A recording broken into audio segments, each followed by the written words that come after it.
नमस्कार. सखी सह्याद्रीमध्ये मी पल्लवी मुजुमदार आपल्या सगळ्यांचं मनपूर्वक स्वागत करते. शालेय विद्यार्थ्यांना नवनवीन गोष्टींची माहिती व्हावी या दृष्टिकोनातनं आता बालभारतीच्या पुस्तकामध्ये मेट्रो शहरांमध्ये धावणाऱ्या मेट्रोची माहिती येणार आहे. 10वीला एटीकेटी असलेल्या विद्यार्थ्यांना 12वीला प्रवेश प्राप्त करता येईल आणि 10वी परीक्षेमध्ये राहिलेले विषय क्लिअर करण्यासाठी त्यांना आणखीन एक संधी मिळणार आहे, जेणेकरून त्यांचं वर्ष वाया जाणार नाही.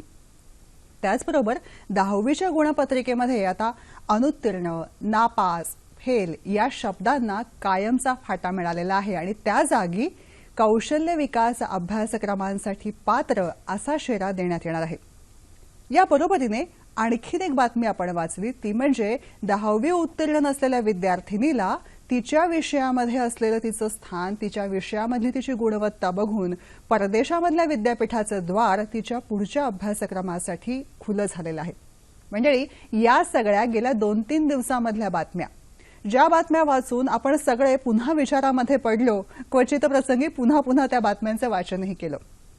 कारण या बातम्या द्योतक आहेत आजच्या बदलत्या शिक्षण व्यवस्थेचं. 5 सप्टेंबर हा मुळात शिक्षक दिन म्हणून आपण साजरा करतो. यावेळी बहुतांश शाळांमधलं चित्र असं असतं ते म्हणजे शिक्षकांच्या भूमिकेमध्ये विद्यार्थी जातात आणि विद्यार्थी काय करत आहेत हे शिक्षक लांबनं बघत असतात. पण आज परिस्थिती बदलती आहे आणि शिक्षण व्यवस्थाच विद्यार्थ्यांची भूमिका काय आहे, त्यांची मानसिकता काय आहे हेच जणू काही समजून घ्यायचा प्रयत्न करत आहे. याच दृष्टिकोनातनं आजचा हा वेगळा विषय सखी सह्याद्रीच्या मंचावर. 5 सप्टेंबर हा शिक्षक दिन आहे. त्या शिक्षक दिनाच्या निमित्ताने आज आपण विशेष कार्यक्रम करत आहोत, बदलती शिक्षण पद्धती. या बदलत्या शिक्षण व्यवस्थेबद्दल आपल्याला समजावून सांगण्यासाठी 2 मान्यवर मुख्याध्यापक आपल्याबरोबर आज आहेत. त्यांची आपण ओळख करून घेऊया. अशोक चिटणीस सर आणि सतीश चिंदरकर सर, नमस्कार. सखी सह्याद्रीमध्ये आपल्या दोघांचंही मनपूर्वक स्वागत करते. मुख्याध्यापक अशोक चिटणीस सरांविषयी सांगायचं म्हणजे डॉक्टर बेडेकर विद्या मंदिरमध्ये 34 वर्ष त्यांनी शैक्षणिक सेवा केलेली आहे. 30 वर्ष सर मुख्याध्यापक म्हणून कार्यरत होते. राष्ट्रपतींच्या हस्ते त्यांच्या कार्याचा आदर्श शिक्षक म्हणून गौरव करण्यात आलेला आहे. सामाजिक आणि शैक्षणिक क्षेत्रामध्ये सरांचं उल्लेखनीय कार्य आहे. महाराष्ट्र लोकसेवा आयोगाचे सर माजी अध्यक्ष सदस्य आहेत. अनेक पुरस्कार त्यांना मिळालेले आहेत. विविध विषयांवरची अभ्यासपूर्ण अशी त्यांची 31 पुस्तकं आहेत. कथाकथनाचे मार्गदर्शनपर विविध कार्यक्रम ही सर करत असतात. याबरोबर आहेत आपल्याबरोबर मुख्याध्यापक सर सतीश चिंदरकरजी. सतीश चिंदरकर सर यांच्याविषयी सांगायचं म्हणजे अनुयोग शिक्षण संस्थेचे सर संस्थापक आहेत. त्याचबरोबर त्यांच्या अनुयोग या शैक्षणिक शाळेला ब्रिटिश काउन्सिलचा खास पुरस्कार मिळालेला आहे. सरांचा राष्ट्रपतींच्या हस्ते आदर्श शिक्षक म्हणून गौरव करण्यात आलेला आहे. शिक्षण समिती सल्लागार, रात्र विद्यालयाचे सल्लागार म्हणून सरांनी काम बघितलेलं आहे. मुंबई मुख्याध्यापक संघाचे सर अध्यक्ष आणि सल्लागार आहेत. विद्यार्थी शिबिरं, कुष्ठरोग निवारण समिती शांतीवन याचेही सर अध्यक्ष आहेत. आजचा मंच वेगळा आहे म्हणजे तुमच्या एवढ्या लक्षात आलेलं असेल, कारण 2 मुख्याध्यापक आपल्या स्टुडिओमध्ये उपस्थित आहेत जे राष्ट्रीय पुरस्कार प्राप्त आहेत. त्याचबरोबर आणखीन एक प्राचार्य आपल्याला दूरध्वनीच्या माध्यमातून जोडले जातील, ते म्हणजे प्राचार्य मंगेश लाड. तेव्हा आजचा कार्यक्रम आपल्या सगळ्यांसाठी महत्वाचा आहे, कारण बहुतांशी वेळेला शाळेची 10 वर्ष ही आदरयुक्त भीतीमध्ये आपण काढलेली असतो. आज आमच्या स्टुडिओने तो सगळा अनुभव घेतलेला आहे आणि घेत आहेत. ही आदरयुक्त भीतीमध्ये एक भविष्याबाबतीतली काळजी दडलेली असते आणि दिशादर्शनाची ही ती पाऊल वाट असते, तो दीपस्तंभ असतो. असे दीपस्तंभ आजच्या कार्यक्रमामध्ये सहभागी झालेले आहेत. आपल्याला दूरध्वनी क्रमांक हवे आहेत ते असे आहेत, चटकन टिपून घ्या. 24908050 24988050. मुंबई बाहेरचे प्रेक्षक आणि मोबाईलवरून संपर्क साधण्यासाठी 022 हा एसटीडी कोड आहे. आपल्या चर्चेला सुरुवात करूया. बदलती शिक्षण पद्धती. चिटणीस सर, तुमच्यापासून सुरुवात करते. जेव्हा आपण असं म्हणतो की शिक्षण पद्धती बदलते आहे, पण मुळात शिक्षकांची भूमिका काय होती, काय आहे आणि काय असावी? शिक्षकांची जी भूमिका आहे ही फार महत्त्वाची आहे असं मला वाटतं. म्हणजे कोणत्याही मुलाला, व्यक्तीला विकसित होण्याकरता घरातून संस्कार होतात. सुरुवातीला आई संस्कार करते, वडील संस्कार करतात, नातेवाईक संस्कार करतात.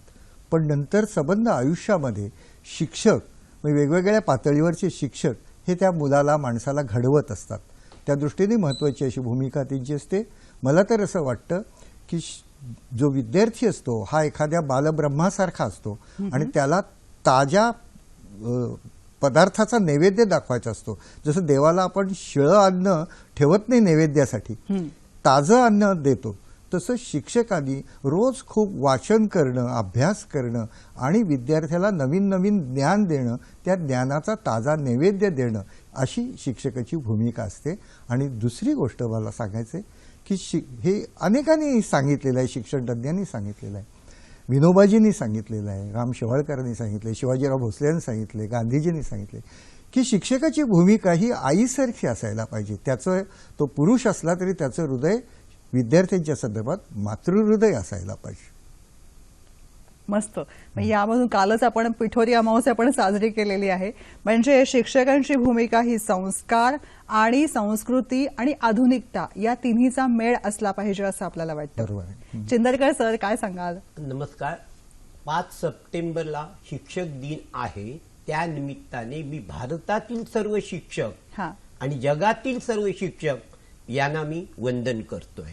मस्त. मातृदेवो भव, पितृदेवो भव आणि गुरुदेवो भव असं आपल्या भारतीय संस्कृतीत म्हटलंय.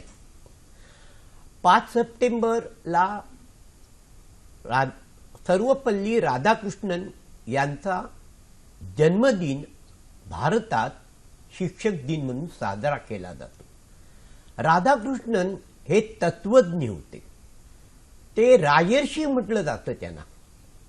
आणि असे हे त्यांच्याबद्दल एक सांगायचं तर मुद्दाम सांगतो. भारतातली त्या काळातली सर्वात प्रसिद्ध श्रेष्ठ अशी युनिव्हर्सिटी म्हणजे विद्यापीठ म्हैसूर विद्यापीठ होतं. आणि त्या विद्यापीठात ते शिक्षक म्हणून काम करत होते, प्राध्यापक म्हणून काम करत होते. आणि त्यांची बदली गव्हर्नरनी कलकत्त्याला केली, कलकत्ता विद्यापीठात. आणि ज्या वेळेला लोकांना कळलं त्यावेळी सगळ्यांनी अर्ज विनंत्या केल्या की त्यांची बदली होऊ नये म्हणून. खूप प्रयत्न केले परंतु बदली त्यांची रद्द झाली नाही. त्यावेळेला राधाकृष्णन ज्या दिवशी जाणार त्या दिवशी ते घोड्याच्या गाडीत ते बसलेले असताना सर्व विद्यार्थ्यांनी त्यांचे ते घोडे बाजूला केले आणि स्वतः त्या रथाला जुंपले आणि तो रथ ओढत ओढत स्टेशनपर्यंत घेऊन गेले. वा. असा हा सन्मान शिक्षकांचा त्याग होत होता. आणि फार पूर्वी सुद्धा ऋषी मुनींनी जे कण्व ऋषी असतील, सांदीपनी असतील, विश्वामित्र असतील, ह्यांनी जे विद्यार्थी घडवले, त्यांनी जे ज्ञान दिलं ते फारच मोलाचं होतं. आणि आता तो कधीतरी काळ नसला, कारण त्या काळात इतर आज ज्या सुविधा आहेत त्या नव्हत्या. आज अनेक सुविधा आहेत आणि त्या अनेक सुविधातून विद्यार्थी आपल्याला तयार करावायचे आहेत आणि ते आज शक्य आहे. आणि आता हा बदलता जो शिक्षणाचा प्रवाह आहे तो आपल्याला कशा प्रकारचा आहे तो समजून घ्यायचा आहे. खरंय. हा एक मोठी व्याख्याच, मुळात ही व्याप्ती आणि व्याख्या खूप मोठी आहे. पण आपण प्रयत्न करत आहोत 55 मिनिटांमध्ये या सगळ्या गोष्टींना आपण छान पद्धतीने उलगडून सांगणार आहोत. चिटणीस सर, जेव्हा आपण असं म्हणतो की व्याप्ती खूप मोठी आहे तर सुरुवात होते ती मुळात पूर्व प्राथमिक अभ्यासक्रमापासून. आज 2 ठिकाणी पालक अतिशय चिंताग्रस्त दिसतात आणि त्रस्त दिसतात. ते म्हणजे पूर्व प्राथमिक ऍडमिशन घेणं, प्रवेश घेणं आणि 10वी नंतर महाविद्यालयामध्ये प्रवेश घेणं. हे 2 महत्वाचे टप्पे आहेत. पण तिथं समस्या आहे ती प्रवेशाची. बरोबर आहे पल्लवी, तू म्हणतेस ते अगदी बरोबर आहे. मला असं वाटतं की प्रवेशाच्या संदर्भामध्ये शहरामध्ये आणि खेड्यामध्ये वेगवेगळ्या समस्या आहेत या पूर्व प्राथमिक शिक्षणाच्या आणि प्रवेशाच्या संदर्भात सुद्धा. पुन्हा शाळांच्या प्रती वेगवेगळ्या असतात. पूर्व प्राथमिक सुद्धा म्हणजे काही वेगवेगळ्या भाषेच्या शाळा असतात, इंग्रजी माध्यमाची शाळा असते, त्यांच्या इमारती, त्यांच्या सुविधा हे सगळे प्रकार वेगळे असतात. मग विशिष्ट शाळांमध्ये मुलांना घालण्याकरता पालक धावत असतात आणि तिथे प्रवेशाची खरी अडचण निर्माण होते. आणि महत्त्वाचा भाग असा आहे की आज खऱ्या अर्थाने पूर्व प्राथमिक शाळांवर, संचालकांवर, त्या शिक्षणांवर कोणत्याही प्रकारचं नियंत्रण नाही. ते नियंत्रण असायला हवं असा अनेकांचा आज आग्रह आहे किंवा असं असणं अत्यावश्यक आहे असं म्हटलं जातं. जाता जाता मला तुला असं सांगावंसं वाटतं की आपल्याकडच्या पद्धती पूर्व प्राथमिक शाळेच्या संदर्भातल्या की ज्या अनुताई वाघ किंवा त्यांचे गुरु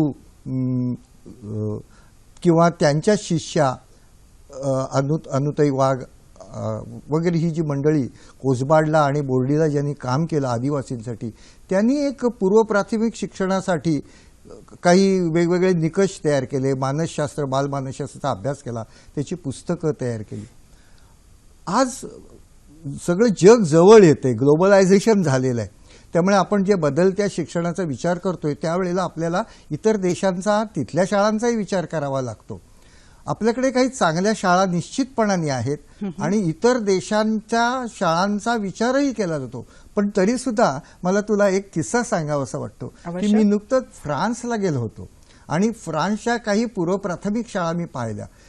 तिथे 5 ते 6 वयाच्या विद्यार्थ्यांना इस्त्री कशी करावी हे शिकवलं जातं.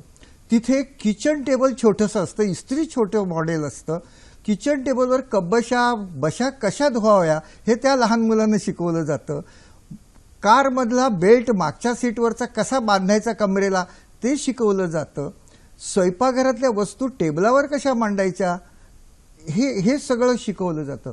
आज अजून आपल्याकडे हे विषय आलेले नाहीत. म्हणून बऱ्याच वेळेला असं दिसतं की आपल्याकडे बायका स्वयंपाकघरात काम करतात आणि पुरुष बाहेरच्या खोलीमध्ये असतात. परदेशामध्ये पुरुष आपल्याला कब्बशा विसळताना दिसतात.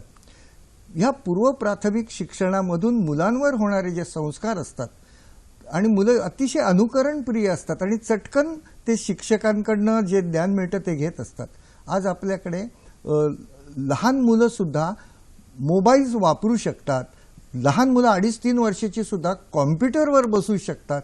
अशी काही पूर्व प्राथमिक शाळा आहेत. एक भाग आपल्याला मान्य करावा लागतो की आपला देश खूप मोठा आहे, वैविध्य आहे. तसंच वैविध्य शिक्षणाच्या वेगवेगळ्या स्तरावर वेगवेगळ्या पद्धतीने पाहायला मिळतं. हा एक चांगला मुद्दा आहे. चंद्रकर सर, जेव्हा आपण शहरी शाळा आणि खेड्यामधल्या शाळा असं म्हणतो तेव्हा शिक्षण एकच असतं. पाठ्यक्रम किंवा पुस्तकं जी विहित केलेली असतात ती सगळी एक असतात. तरी सुद्धा शिक्षण पद्धतीमध्ये फरक दिसतो. तरी सुद्धा शिक्षकांच्या भूमिकेमध्ये बदल दिसतो.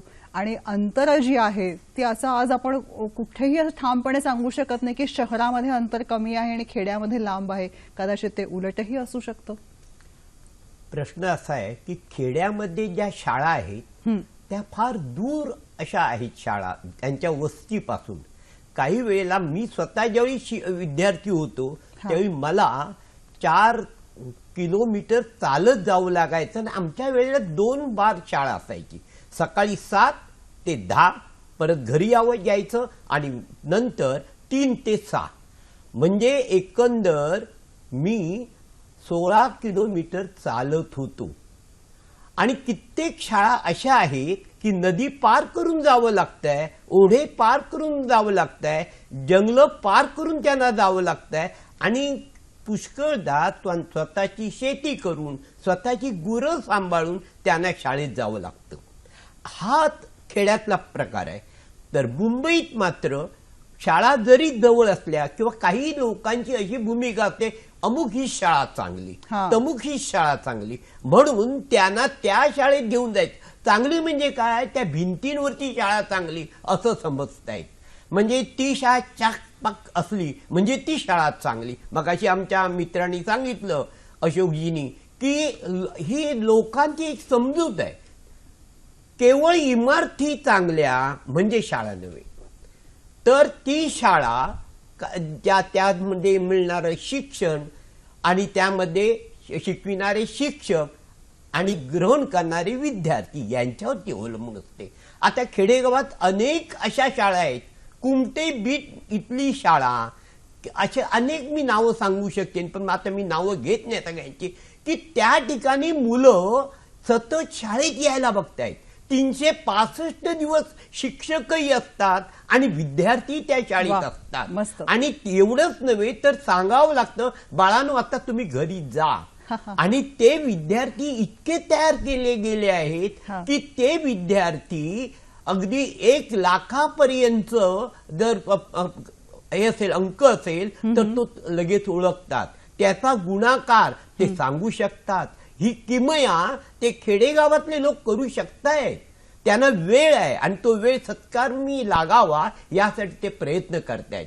उलट आमच्या मुंबईत अशी परिस्थिती आहे, आमचे शिक्षक दूर म्हणजे 2-2 गाड्या बदलून येतात आणि त्यामुळे त्यांना आपल्या विद्यार्थ्यांना हवा तितका वेळ देता येत नाही. काही शाळा अशा आहेत दुबार भरतात, म्हणजे पहिलं अधिवेशन दुसरं अधिवेशन, त्यामुळे मुलांना थांबवून त्यांना शिक्षण देणं हे आमच्या शिक्षकांना शक्य होत नाही. आणि म्हणून हा जो फरक आहे खेड्यातला आणि शहरातला, म्हणजे वेळेचं बंधन. खरंय. म्हणजे ह्याच्यामध्ये एक महत्वाचा मुद्दा दिसतो, तो म्हणजे सुविधा शाळा काय देते यापेक्षा शिक्षण शाळा काय देते हे लक्ष जे आहे, हे लक्ष सगळ्यांनी केंद्रित करायला हवं, तर उद्दिष्ट साध्य होईल. बरोबर आहे. कार्यक्रमामधला पहिला फोन आहे, तुमच्या दोघांच्या परवानगीने तो घेते. सतीश सांगाडे आपल्याशी बोलतायत अहमदनगरहून. हा, नमस्कार मॅडम. सतीशजी, बोला. नमस्कार सर.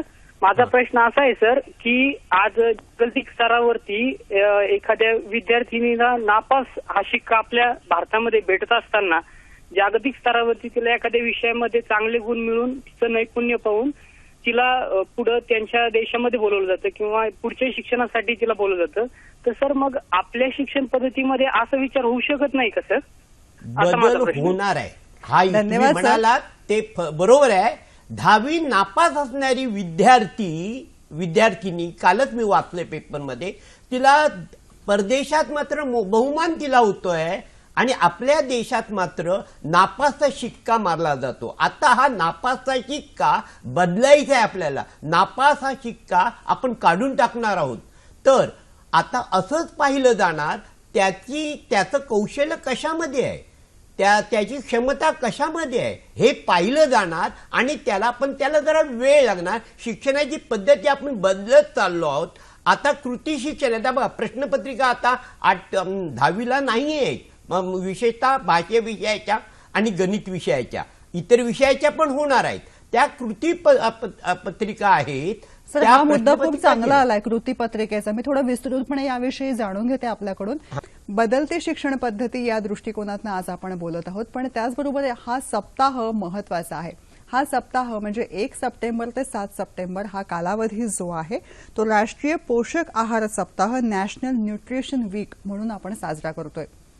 आहाराचं महत्व आपण सगळेच जाणतो, पण तो आहार पोषक असला पाहिजे आणि पोषक आहारामुळे सुदृढ शरीर आणि सुदृढ मन या गोष्टी राखल्या जाऊ शकतात. आणि या दृष्टिकोनातून प्रयत्न जे आहे ते लहान वयापासून व्हायला हवेत. आणि तरी सुद्धा लहान वयात हे प्रयत्न होऊ शकले नाही तरी आयुष्यामध्ये वयाच्या कुठल्याही टप्प्यावर आरोग्यदायी काय आहे याचा अभ्यास आपण स्वयंविश्लेषणातून करू शकतो. आणि त्या दृष्टिकोनातून जनजागृती करण्यासाठी सरकारने हा सप्ताह आयोजित केलेला आहे. त्या दृष्टिकोनातून विचार करूया आणि पोषक आहारांचं महत्व जाणून त्याकडे वळूया. चिंदरकर सर, आता आपल्याला प्रश्न आला होता, त्यांनी जे म्हटलेलं होतं की परीक्षा आणि त्याच्यावरती असलेले गुणपत्रिकेवरती असलेले शिक्के हे हटवणं शक्य आहे का? सहज शक्य आहे. आता कृती शिक्षणाच्या बाबतीत म्हणणार, तुम्ही म्हणाल तर आहाराच्या बाबतीत मी आधी पहिल्यांदा बोलतो. हो, सप्ताह आहे. आम्ही नुकताच असा एक प्रयोग केला की जे भाज्या ज्या आहेत त्या मुंबईतल्या भाज्या आहेत, पण ज्या रानभाज्या आहेत त्या रानभाज्यांपासून उत्तम आहार तयार करता येतो, पक्वान्न तयार करता येतात, असं आम्ही आमच्या शिक्षकांच्या मार्फत, विद्यार्थ्यांमार्फत केलं आणि त्याचं प्रदर्शन पण भरवलं. तर ते जे पदार्थ आहेत विद्यार्थ्यांनी आणि पालकांनी सुद्धा अत्यंत आवडीने खाल्ले. तर हे कृती शिक्षणाचाच एक भाग आहे. खरंय. फोन एक घेते पटकन आणि पुन्हा या मुद्द्याकडे वळते. बांदिवडेकर यांचा फोन आहे डोंबिवलीहून. नमस्कार, बोला. हॅलो, प्रश्न विचारा. हा, सतीश चिंदळकर, आपलं शिक्षक दिनानिमित्त अभिनंदन. थँक्यू.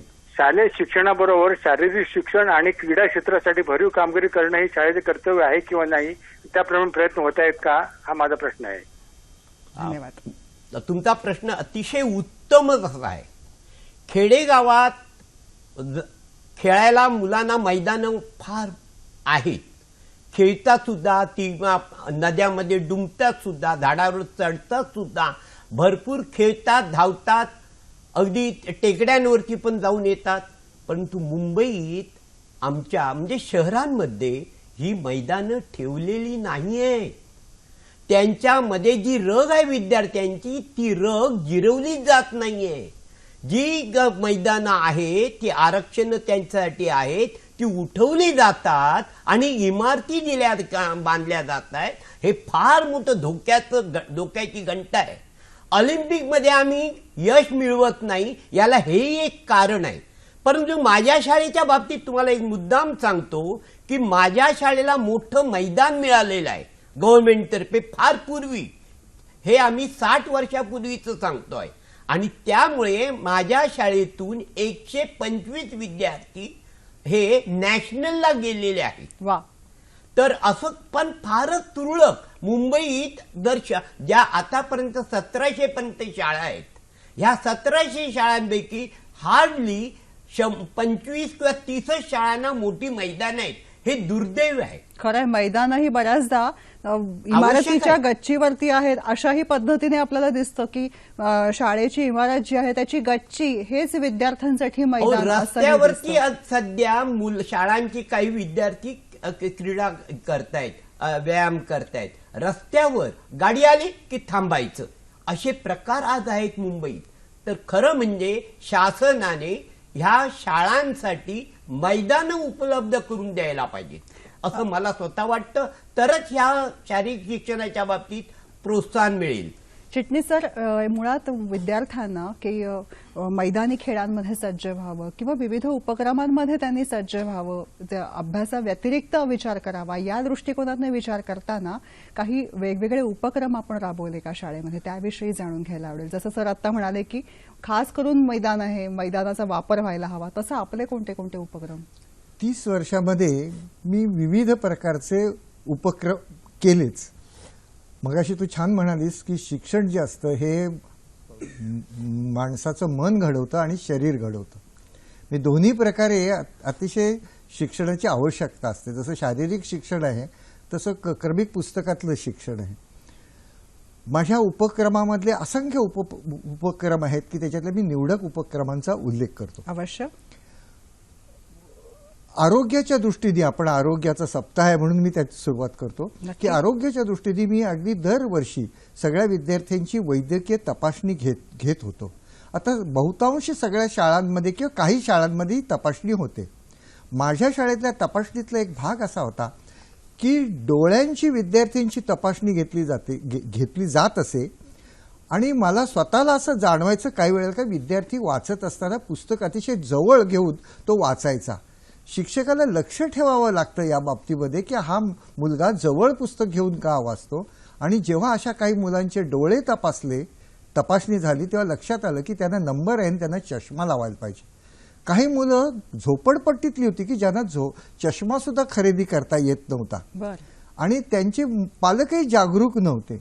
अशा वेळेला मग आमच्या शाळेमध्ये मी असा उपक्रम करत असे की ज्या मुलांना चष्मा विकत घेता येत नाही त्यांच्यासाठी मुलांकडनं, शिक्षकांकडनं, संस्थाचालकांकडनं काही निधी अल्प प्रमाणात उभा करायचा आणि मुलांना विनामूल्य चष्मे द्यायचे. त्यामुळे वेळीच मुलांची नजर जी असते तिला त्रास होत नाही आणि वाचन त्यांचं चांगल्या प्रकारचं होऊ शकतं, अभ्यासात प्रगती होते. एक फोन घेते चटकन आणि पुन्हा वळते या मुद्द्याकडे. पुढचा फोन आहे कुडाळकर यांचा. रवींद्र कुडाळकर पुण्याहून बोलतायत. नमस्कार. पल्लवीजी नमस्कार. आपण प्रारंभी केलेल्या प्रास्ताविक ऐकून खरं तर मी नॉस्टॅल्जिया जाऊन माझ्या शाळेतल्या बेंचवर कधी जाऊन बसलो टीव्ही पाहताना समजलं देखील नाही. खूपच छान विषय आहे. धन्यवाद. माझे 3 प्रश्न आहेत सरांना. पहिला प्रश्न सर माझा असा आहे की वाढती स्पर्धा आणि धावती जीवनशैली यांच्याशी समायोजन सकारात्मक दृष्टीने विद्यार्थ्याचं होण्यासाठी आजची शिक्षण पद्धती कशी असावी असं आपणास वाटतं. दुसरं मला असं विचारायचं आहे की mobile games, social sites, Facebook वगैरे याचा परिणाम देखील विद्यार्थ्यांवर होतो आहे. मग अभ्यास त्यांनी कसा करावा, की म्हणजे हे सोशल साईट्स वापरले पण पाहिजे आणि अभ्यासही केला पाहिजे या दृष्टीने सांगावं. आणि तिसरं मला असं विचारायचं की हल्ली आपण प्रत्येक घरात बघतो न ऐकणं, हट्टीपणा, पाहिजे ती गोष्ट पाहिजेच आपल्याला. तर मग अशी मनोप्रवृत्ती विद्यार्थ्यांची वाढते आहे आणि मग नीतिमूल्यांचा ऱ्हास होतो की काय असंही वाटतं, संस्कार कमी पडतात की काय असंही वाटतं.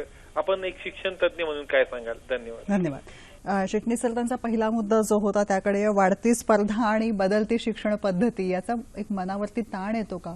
मी याचं उत्तर तुमच्या वेगवेगळ्या उपक्रमांमधून ऐकू इच्छिते, कारण तुम्ही मानसिकदृष्ट्या सुदृढतेसाठी पण काही उपक्रम राबवले, तेही सांगूया. कदाचित ते कुडाळकरांना दिशादर्शक ठरू शकतील. होय.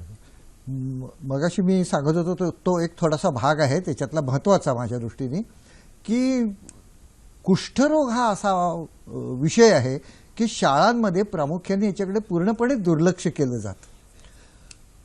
तेव्हा मी नेरेला शांतिवनामध्ये किंवा बाबा आमट्यांच्या कामामध्ये काही काळ थोडा रस घेतलेला होता. 4-4 दिवस जाऊन मी पनवेलच्या जवळ त्या शांतिवनामध्ये मुलांना 100 मुलांना आणि शिक्षकांना घेऊन जात होतो, राहत होतो. आणि माझ्या लक्षात असं आलं की 12, 13, 14 वर्षाची मुलं आणि मुली अशी असतात की त्यांच्या पाठीवर तो सुरुवातीला कुष्ठरोगाचा चट्टा येतो, लाल चट्टा असतो. आणि मुलांना किंवा मुलींना त्या वयामध्ये आई वडील किंवा कुणी आंघोळ घालत नसतं, आरशात मुलाला दिसत नसतं आणि वर्षभरानंतर तो जो कुष्ठरोग असतो तो वाढतो. त्यामुळे कळत नाही. म्हणून त्यांची शाळेतून तपासणी करून घेण्याचा उपक्रम मी सुरू केला. त्याच्यातून चांगल्या काही घरामधली मुलं आणि मुली अशी निघाली की ज्यांना कुष्ठरोग आहे हे लक्षात आलं. ती जर तपासणी झाली नसती तर तो विकोपाला गेल्यानंतरच कळलं असतं. आणि जेव्हा असा सुरुवातीला दिसतो तो रोग त्यावेळेला 1 वर्षात विशिष्ट प्रकारच्या गोळ्या घेतल्या की तो पूर्णपणे बरा होऊ शकतो. शांतिवन या ठिकाणी मी आज गेली 25 वर्ष ह्या मुंबईतली मुलं घेऊन जातो. दर आमची सायकल असते ती. आज ही शाळा गेली की ती शाळा सोडून यायची, दुसरी शाळा परत. म्हणजे तुमच्या दोघांच्या या उदाहरणामध्ये लक्षामध्ये येते की लहान वयामध्ये कुष्ठरोग हा भीतीदायक नाही, हा संस्कार मनामध्ये रुजवण्यामध्ये महत्वाची भूमिका आहे. अवेअरनेस मुळात आहार आणि मनाचं स्वास्थ्य यांचं परस्परांशी नातं असतं असं म्हणतात. आज स्पर्धा हा आपल्या आयुष्यामध्ये परवलीचा शब्द आहे असं म्हणताना आहाराच्या माध्यमातून ताणतणाव नियोजन हेही शक्य आहे. आणि मुळात आपली सगळ्यांची सगळी धावपळ असते ती फक्त पोटासाठी. मग या पोटामध्ये आपण काय घालत आहोत, काय ढकलत आहोत याचाही विचार व्हायला हवा ना. अर्थात आहाराच्या माध्यमातून जे काही पोटात जात आहे त्याच्यावरती पूर्णपणे लक्ष ठेवून एक मनामध्येच असलेला वॉचमन जो आहे तो जागा ठेवायला हवा. आणि पोषक आहारासाठी जनजागृती सप्ताह हा सरकारने आयोजित केलेला आहे. त्या दृष्टिकोनातनं स्वयंअवलोकनाचा हा सप्ताह. आज आपण बोलत आहोत ते म्हणजे बदलती शिक्षण पद्धती या दृष्टिकोनातनं. आणि आपल्याबरोबर राष्ट्रीय पुरस्कार प्राप्त अशोक चिटणीस सर आणि सतीश चिंदरकर सर आहेत. आणि या दोघांकडनं बदलत्या शिक्षण पद्धतीमधल्या वेगवेगळ्या प्रवाहांविषयी आपण जाणून घेत आहोत. आत्ता कार्यक्रमामध्ये प्रियदर्शनी विद्यामंदिर आणि रात्र महाविद्यालयाचे प्राचार्य मंगेश नामदेव लाड सर आहेत. नमस्कार सर. नमस्कार लाड सर. नमस्कार मॅडम. सखी सह्याद्रीमध्ये आपलं मनपूर्वक स्वागत करते. थँक्यू. आजची शिक्षण पद्धती याच्या भोवती स्पर्धेचं मोठं वलय आहे. त्या दृष्टिकोनातनं विद्यार्थ्यांनी सज्ज राहावं आणि शिक्षण पद्धतीमधल्या बदलत्या प्रवाहांना सामोरं जाण्यासाठी शिक्षकगण आणि विद्यार्थी या दोघांची मानसिकता कशी असते आणि कशी असायला हवी, आपल्याला काय वाटतं? नमस्कार मॅडम. मी मंगेश नामदेव लाड, प्राचार्य, प्रियदर्शनी विद्यामंदिर व रात्र कनिष्ठ महाविद्यालय येथे जवळजवळ 25 वर्षे कार्यरत आहे. शाळा आणि महाविद्यालय ही अशी ठिकाणे आहेत की जिथं चैतन्य असतं असं मला वाटतं. याचबरोबर बाहेरच्या जगाचं आणि भविष्याचं प्रतिबिंबही इथे डोकावत असतं. आता प्राचार्य या नात्याने बदलत्या पिढीला आम्हा शिक्षक वर्गाला जवळून बघता येतं. आजच्या स्पर्धेच्या युगात मुलांवर खूप ताण आहे. तो कशाचा आहे हे सुद्धा बऱ्याचदा त्यांनाही कळत नाही. आणि यासाठी शाळेत आम्ही सुद्धा समुपदेशनाचे खास वर्ग सुरू केलेले आहेत त्यासाठी. त्या माध्यमातून मुलं सुद्धा बोलायला शिकलीत, आपले मन मोकळं करायला शिकलीत. आता काळाची गरज ओळखून आम्ही खास विद्यार्थिनीसाठी सुद्धा स्वसंरक्षण करण्याकरिता कराटे प्रशिक्षण वर्गाची सोय केलेली आहे. त्याचबरोबर आपले सण आम्ही एकीचं महत्व आणि संस्कृतीचं संवर्धन म्हणूनच शाळेत साजरे करत असतो. त्याचबरोबर झाडे लावून पाण्याचं संवर्धन करून निसर्गाची जोपासना करण्याची सवय ही त्यांच्यामध्ये आम्ही निर्माण करण्याचा प्रयत्न करतो. स्वच्छतेविषयी जागरूकता निर्माण करतो. विज्ञान युगात आधुनिक तंत्रज्ञानाची उंची वाढवण्यासाठी आमच्या शाळेतील शिक्षक संगणकाचा वापर करत आहेत. त्याप्रमाणे त्यांना प्रशिक्षण दिलं जात आहे. शासनाने शिक्षण खात्याने आयोजिलेले जे उपक्रम असतात, स्पर्धा जसं वक्तृत्व स्पर्धा, चित्रकला स्पर्धा म्हणा, शिष्यवृत्ती परीक्षा, सांस्कृतिक कार्यक्रम, क्रीडा स्पर्धा, विज्ञान प्रदर्शन इत्यादीमध्ये विद्यार्थ्यांना आम्ही सहभागी करून घेत असतो. आणि त्यासाठी वेगवेगळ्या क्षेत्रातील मान्यवरांना, शास्त्रज्ञ, लेखक, पत्रकार व वक्ते यांची व्याख्यानंही आयोजित करत असतो. आज बघा, नाही म्हटलं तरी नामवंत व्यावसायिक चित्रपट कलाकार असो, आदर्श क्रीडापटू असो, यांचा पुढच्या पिढीवर असलेला प्रभाव आहे हा ओळखून आम्ही विद्यार्थ्यांना त्यांच्याशी संवाद कसा करता येईल म्हणून त्यांनाही आमंत्रित करत असतो. आणि खरंच विद्यार्थी त्यांच्याशी मन मोकळेपणाने बोलतही असतात. शासनाने विद्यार्थ्यांसाठी आणलेल्या आर्थिक योजना व सुविधांचा त्यांना लाभ व्हावा यासाठी आम्ही विशेष प्रयत्न करत असतो. आमचा विद्यार्थी स्वयंपूर्ण होऊन त्याचा सर्वांगीण विकास साधण्यासाठी व खाजगी शिकवण्यापासून परावृत्त करण्यासाठी शाळा, संस्था, संस्थेचे पदाधिकारी, शिक्षक, पालक मिळून आम्ही विशेष या ठिकाणी प्रयत्न करत असतो. आज विद्यार्थ्यांना आधुनिकता, प्रगती आणि विकास हवा आहे. मग शाळा आणि शिक्षकांना काळानुसार आपल्याला बदलायलाच हवं, तरच तो असेल हसत खेळत अभ्यास आणि होता येईल सहज परीक्षा पास, असं मला वाटतं मॅडम. धन्यवाद मंगेश लाड सर. आपण राबवत असलेल्या विविध उपक्रमांना आमच्या कायम शुभेच्छा आहेतच आणि त्या माध्यमातून दीपस्तंभाप्रमाणे आपलं मार्गदर्शन या सगळ्यांना नक्कीच भविष्यामध्ये दिशा दाखवायला उपयुक्त ठरेल आशा व्यक्त करते. धन्यवाद. आत्ताच आपल्याबरोबर दूरध्वनीच्या माध्यमातून सहभागी झाले होते ती प्रियदर्शिनी विद्या मंदिर आणि रात्र महाविद्यालयाचे प्राचार्य मंगेश नामदेव लाड सर. सर, चिटणीस सर, ह्या मुळात आज ताणतणावाविषयी त्यांनी खूप सांगितलं की वेगवेगळ्या पद्धतीने काउन्सिलिंग मुलांचं होत असतं, पण आज सोशल नेटवर्किंग साईट्सचा खूप वाढता प्रभाव आहे. कुडाळकरांचाही मुद्दा होता. थोडक्यात स्पर्धेचं भूत जे आहे ते मानगुटीवर बसलं आहे, त्यापासून मुक्ती ही आवश्यक आहे. तुम्ही काही उपक्रम राबवलेत या दृष्टिकोनातून, त्याविषयी जाणून घ्यायला आवडेल. जीवघेणी अशी एक प्रकारची स्पर्धा सध्या आहे. मुलांचा अभ्यासाचा ताण खूप आहे. मुलं खाजगी क्लासेसलाही जात असतात. खाजगी क्लासेसचा आणि शाळेचा गृहपाठ असं त्यांना दोन्ही गोष्टी कराव्या लागतात. तिथे वेळ द्यायला लागतो आणि त्याचा परिणाम त्यांच्या शरीरावर, त्यांच्या आहारावरती आणि झोपेवरती, या सगळ्यावरती होत असतो. ही गोष्ट खरी आहे आणि ह्याच्यातून मार्ग काढायचे असतात. माझ्याकडे मी काही जे उपक्रम केले त्याच्यामध्ये काही मुलांना, आजच्या मुलांना विशेषतः बर्गर आणि पिझ्झा यांच्याबद्दलचं आकर्षण वाटतं. जंक फूड खावंसं वाटतं आणि जंक फूडमुळे काय दुष्परिणाम होतात हे आपल्या सगळ्यांना माहिती आहे. त्यापासून त्यांना अतिशय चांगल्या पद्धतीने परावृत्त करावं लागतं. आठवड्यातनं एखाद वेळेला खाणं ही गोष्ट वेगळी, पण सतत तेच खाणं यापेक्षा सात्विक खाणं, सात्विक आरोग्याच्या दृष्टीने सात्विक आहार कोणता हे त्यांना सांगणं हे फार महत्वाचं आहे. म्हणून मी काही पाककलेच्या स्पर्धा घेत असे. विद्यार्थ्यांच्या पाककलेच्या स्पर्धा आणि त्यात मुलींबरोबर जास्तीत जास्त मुलंही भाग घेतील, मुलगे हे मी पाहत असे. आणि मला असं जाणवलं की मुलं जे पदार्थ स्वतः तयार करायचे ते अतिशय आवडीने खात असत. त्यामुळे मग कोणते पदार्थ त्यांनी करायचे तयार हे आपल्याला सांगता येतं आणि त्यांनी कोणते खावेत असेच पदार्थ त्यांना करायला आपण जर सांगितलं तर त्याचे परिणाम चांगले होतात असं मला जाणवत राहिलं. बरोबर आहे. म्हणजे हा एक आगळा वेगळा प्रयोग झाला. असा वेगळा. दुसरं मला असं वाटतं की मुलांना घडवताना आणखीन एक मुद्दा फार महत्वाचा आहे शिक्षणाच्या संदर्भामधला, की त्यांना वाचनाचा छंद लावणं, त्यांच्यामध्ये ग्रंथांचं प्रेम निर्माण करणं, वेगवेगळ्या प्रकारांनी त्यांच्यामध्ये नाट्य, अभिनय, गाणं, नृत्य या कलांची आवड निर्माण करणं हे शाळांच्या दृष्टीने फार महत्वाचं असतं. आणि बदलत्या शिक्षणामध्ये मला सांगायला जाता एक आवडेल की मुंबई विद्यापीठामध्ये 2004 साली लोककला अकादमीची स्थापना झालेली आहे. संबंध भारतात माझ्या माहितीप्रमाणे कोणत्याही विद्यापीठामध्ये लोककलेचं शिक्षण दिलं जात नाही. म्हणजे नृत्य, गायन, वादन, नाट्य हे असतं, पण ज्या प्रायोगिक प्रकारच्या ज्या लोककला आहेत त्यांचं प्रशिक्षण देण्याचं काम केलं जातं.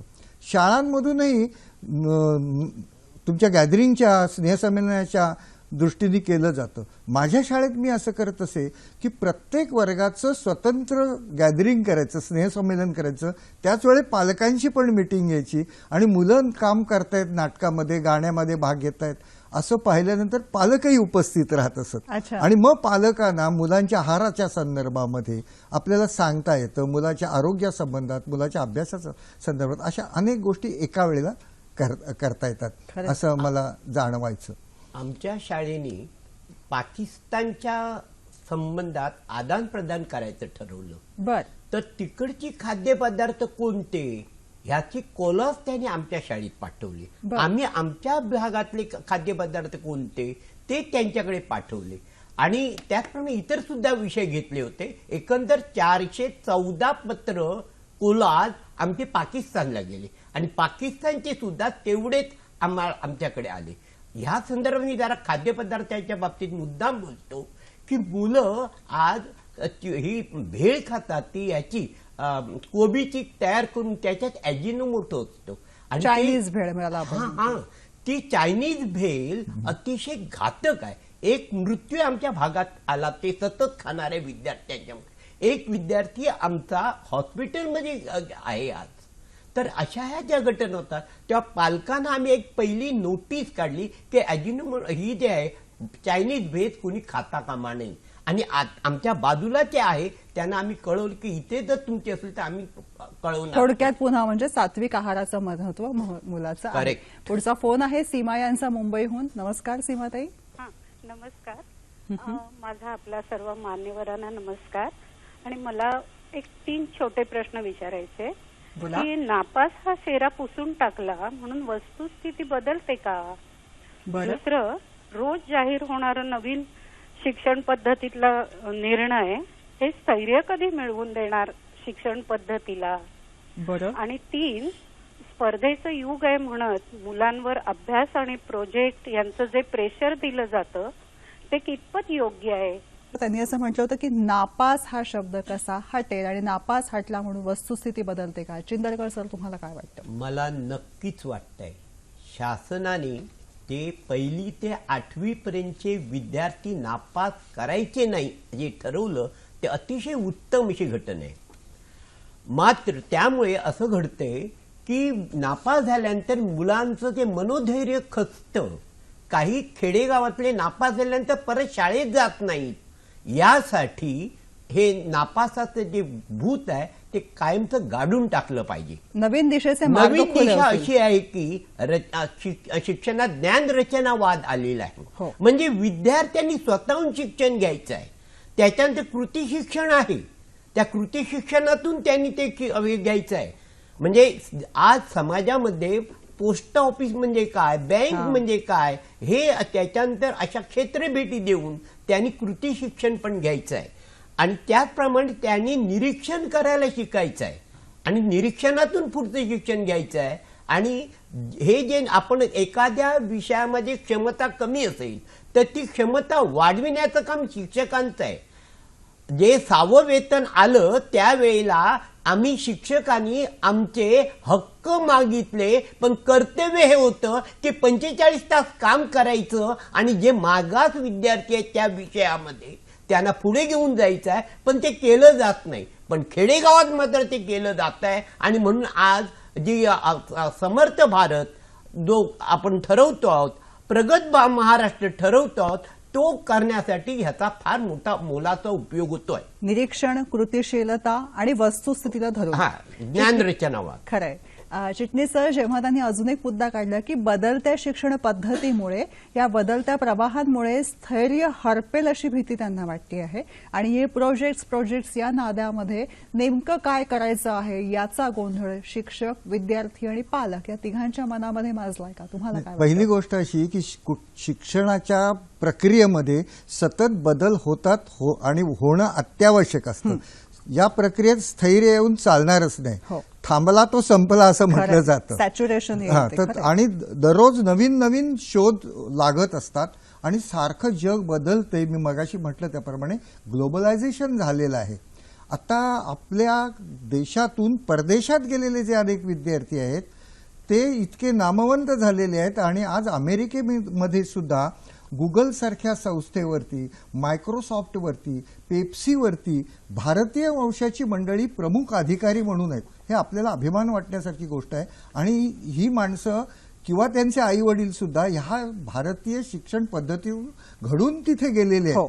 हाही आपल्याला विचार लक्षात घ्यायला पाहिजे. प्रत्येक वेळेला परदेशचंच शिक्षण चांगलं असं नव्हे, तिथे आहेतच चांगल्या गोष्टी. अमेरिकेमध्ये आज जर पाहिलं तर संशोधनावरती भर दिला जातो, आपल्याकडे पाठांतरावरती भर दिला जातो. तेव्हा पाठ्यपुस्तकावरती आपला भर दिला जातो. सुदैवाने 11वी आणि 12वीमध्ये आता जो बदल घडतोय किंवा गेल्या 3-4 वर्षामध्ये मराठीच्या संदर्भामध्ये, परीक्षा पद्धतीमध्ये, प्रश्न पद्धतीमध्ये, अगदी यावर्षी सुद्धा नवीन प्रश्न पत्रिका येणार आहे नव्या पद्धतीने.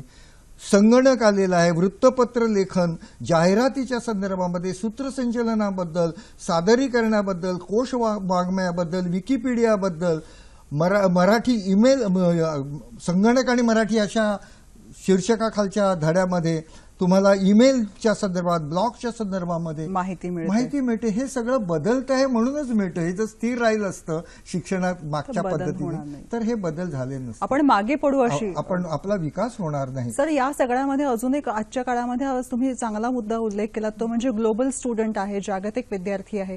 व्हर्च्युअल क्लासरूम ही संकल्पना आज भारतामधल्या महापालिकेच्या शाळांमध्ये सुद्धा राबवली जाते आहे. तर ह्या सगळ्याच्या दृष्टिकोनातून ग्लोबल स्टुडंटला मिळणारं जे मोठं क्षेत्र आहे, खुली शाळा जी आहे, शांतिनिकेतन मधली जी मोकळी शाळा होती ती जागतिक शाळा झालेली, ती संकल्पना ही तुम्हाला सांगा. ही जागतिक शाळा झालेली आहे. त्याबरोबर मुलांच्या दृष्टीने इतकं सोयीचं झालेलं आहे की आज मुलाला उठून कुठल्या गुरुकडे जायला नको. आज गुरु तुमच्या कॉम्प्युटरवर येतात. आज खान अकॅडमी नावाची जी अकॅडमी आहे की जिचं गेल्या 10 वर्ष जगातल्या सगळ्या शिक्षण क्षेत्रावरती फार मोठा परिणाम झालेला आहे. ती भारतीय व्यक्तीने काढलेली आहे. सलमान खान म्हणून जो खान अकॅडमीचा प्रमुख आहे, हा आज बिल गेटच्या प्रतिष्ठानवरती शिक्षण विभागावरती प्रमुख आहे आणि त्यांनी 20,000 फिल्म्स तयार केलेल्या आहेत. तुम्ही कोणत्याही क्षेत्रातल्या कोणत्याही विषयावरची शंका युट्यूबवर जाऊन जर खान अकॅडमीकडनं मागितली तर ते मिळू शकते, त्याचं ज्ञान मिळू शकतं. म्हणजे आज मोठे मोठे गुरु तुमच्या घरात आलेले आहेत. हे फार महत्वाचं आहे असं मला वाटतं. खरंय. ग्लोबल विद्यार्थ्याच्या दृष्टिकोनातनं किंवा आजच्या वाढत्या स्पर्धेच्या युगातनं विद्यार्थी, शिक्षक, पालकांना आपण दोघं काय मूलमंत्र देऊ इच्छिता? विद्यार्थ्यांनी पहिली गोष्ट अशी की स्वतःचं आरोग्य चांगलं सांभाळलं पाहिजे. आहाराच्या संदर्भामध्ये तो साक्षेपी राहिला पाहिजे. त्यांनी योगासनं केली पाहिजेत, किमान व्यायाम केला पाहिजे.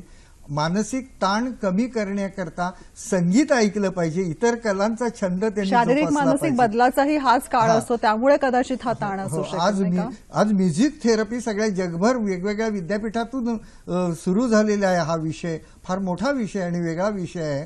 या म्युझिकमुळे माणसाला त्याचे शारीरिक रोगही बाजूला करता येतात आणि मानसिक रोगही बाजूला करता येतात. चिंदरकर सर, मधुमक्खीप्रमाणे प्रत्येकाने जिथे जिथे ज्ञान मिळेल ते ज्ञानकण त्यांनी मिळवले पाहिजेत. आज आपल्याला संगणकाच्या मार्फत कितीतरी गुगलच्या मार्फत ज्ञान मिळतंय, ते मिळविण्याचा ध्यास घेतला पाहिजे.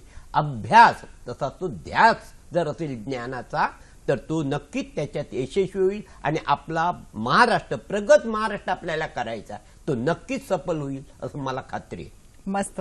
ध्यास आणि अभ्यास हे साध्य आहे जेव्हा या स्पर्धेच्या समुद्रामध्ये आपला तरुण जायचं आहे आणि त्यासाठीच हे मुख्याध्यापक नामक दीपस्तंभ आज आपण आमंत्रित केले होते. त्यांच्या माध्यमातून दिशादर्शन कसं असू शकेल, आयुष्याची दिशा काय असू शकेल आणि जेव्हा व्यक्तीसमोर नसतात तेव्हा सुद्धा त्यांनी केलेलं मार्गदर्शन हे कशा पद्धतीने आयुष्यामध्ये सतत आपल्या पाठीशी खंबीरपणे साथ देत असतं, या सगळ्याविषयी जाणून घेण्याचा हा प्रयत्न आजच्या सखी सह्याद्रीच्या माध्यमातून. कसा वाटला नक्की कळवा आमच्या फेसबुक आणि जीमेल पत्त्याच्या माध्यमातून. ते पत्ते आहेत असे: